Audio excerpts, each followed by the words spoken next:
Hello everyone, welcome to my YouTube channel. आज हम पढ़ेंगे the fundamental unit of life.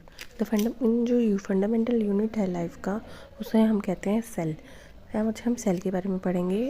हमने पहले वीडियो देख चुके हैं, हम मतलब गो थ्रू हो गए हैं टॉपिक्स के। इसमें क्या क्या टॉपिक्स हैं। पहले cell.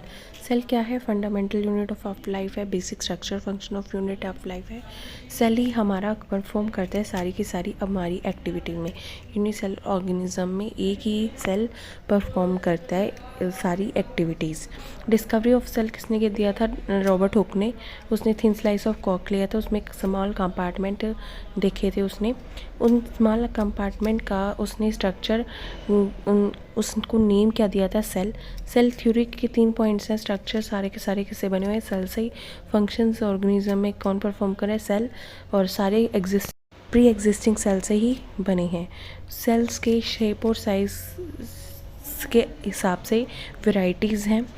RBCs, WBCs, bone marrows, nerve cells, intestinal cells, ovum और sperm cell etcetera.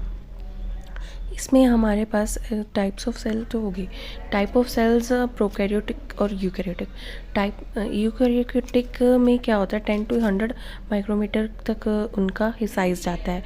Nucleus present होता है, बट प्रोकैरियोट्स में एब्सेंट होता है। सर्कुलर DNA होता है प्रोकैरियोट्स में, यूकैरियोट्स में लीनियर DNA होता है।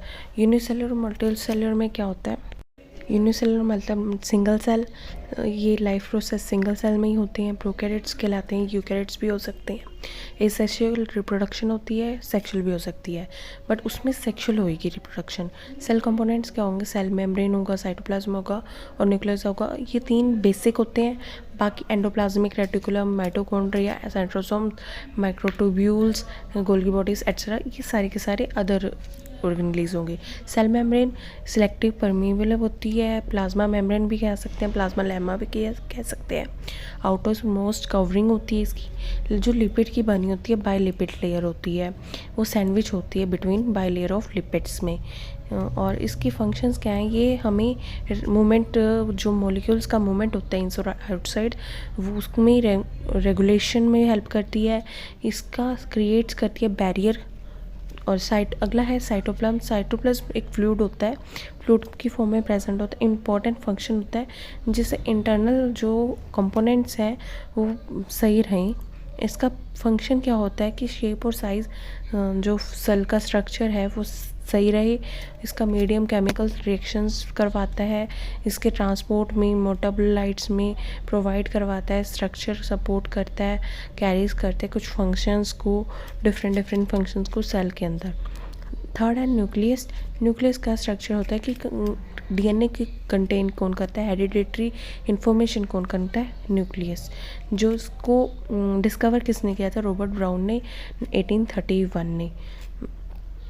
इसका फंक्शन क्या है? कॉपस DNA प्रोटीन्स बनाता है, प्रोटेक्ट करता है, स्टोर करता है DNA को, और सेल डिवीज़न में हेल्प करता है, ग्रोथ में हेल्प करता है, सिंथेसिस करता है प्रोटीन की, और न्यूक्लियस को रेगुलेट करता है। इसका न्यूक्लियस के अंदर ही न्यूक्लियोलस प्रेजेंट होता है, स्फेरिकल स्ट्रक्चर होता है जो हमें न्यूक्लियस के अंदर फाउंड होता है। इसका प्रोड्यूस करता है, असेंबल करता है, और 25% नियरली वॉल्यूम होता है इसमें, न्यूक्लियस में।